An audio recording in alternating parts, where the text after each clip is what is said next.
Charlotte from London. I'm here with Reverend Dr. Bernard Randall, who is an Anglican priest and who used to be chaplain of a school here in the UK until 2020. That's right. This is when we started reporting about his case. Father Randall, what happened in 2020? Well, I lost my job. I was made redundant from the school, but that was the end of a long sequence of events that started in 2019 when I gave a sermon in the chapel addressing the difference between LGBT ideas and Christian beliefs. And I said to people, you make up your own mind. You may accept Christian traditional beliefs about marriage and biological sex being real and so on. And for that, I was basically forced out of my job. I was reported to the police under the government's anti-terrorism policy and reported to safeguarding services. So it was a pretty extreme time. I imagine. You're saying it was really you were allegedly committing something connected to terrorism. How do you explain it? What did you exactly say in your sermon that might justify this, or maybe it's not justified? I don't think there was anything to justify it. So I talked about how there are different ideologies, and that it's not that one is right and one is wrong, it's just different ways of looking at the world. Wow. So LGBT activists and most Christians will have some disagreements, and you make up your own mind. Wow. Most importantly, you respect the people you disagree with, and there's no point that there's no excuse for personal attacks or abuse.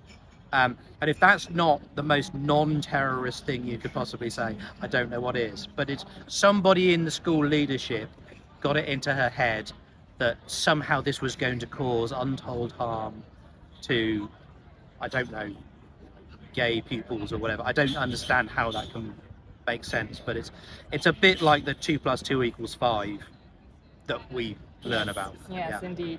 And it was not a secular school, is this right? That this was actually a Christian school? This is in the chapel of a Church of England school, saying you may accept traditional Church of England teaching, but that was too much for the school leadership, who are much more secular than I realised.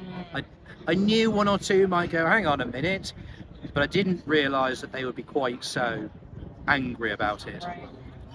This is quite unbelievable how this could be happening. I learned that you challenged this case and you went to court. What happened next? So we went to court, and it took a long time to get through. And we heard the case in September 2022. We got the judgment February 23, and we lost the case. And one of the criticisms the judge made was that I had used persuasive language. By saying that you may make up your own mind. You may make up your own mind, you may accept Christian beliefs. This was too persuasive in a school, which totally ignores the persuasive approach to LGBT stuff that other people would use. And lots of other things in the case, just clearly ignoring the right to freedom of religion, the right to freedom of expression, and so on. So we're appealing. That's probably going to be another year before that is heard. So it's a very long, exhausting process. And then finally, what do you make of the whole situation as like in general regarding freedom of speech in the United Kingdom? What's your thoughts?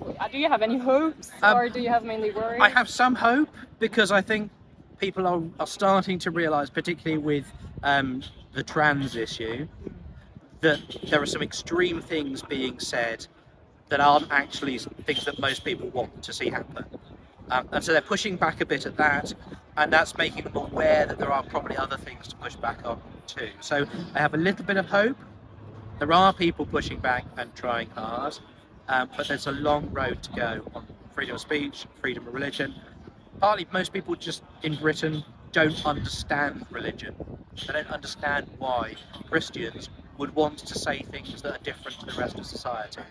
And so it's improving understanding is going to be a massive challenge in the future. But and also the understanding of the right to religious freedom that includes the right to express. Well, absolutely, and it seems as if I was basically accused of blasphemy. Right. But in Britain, Christians stopped blasphemy trials a long time ago.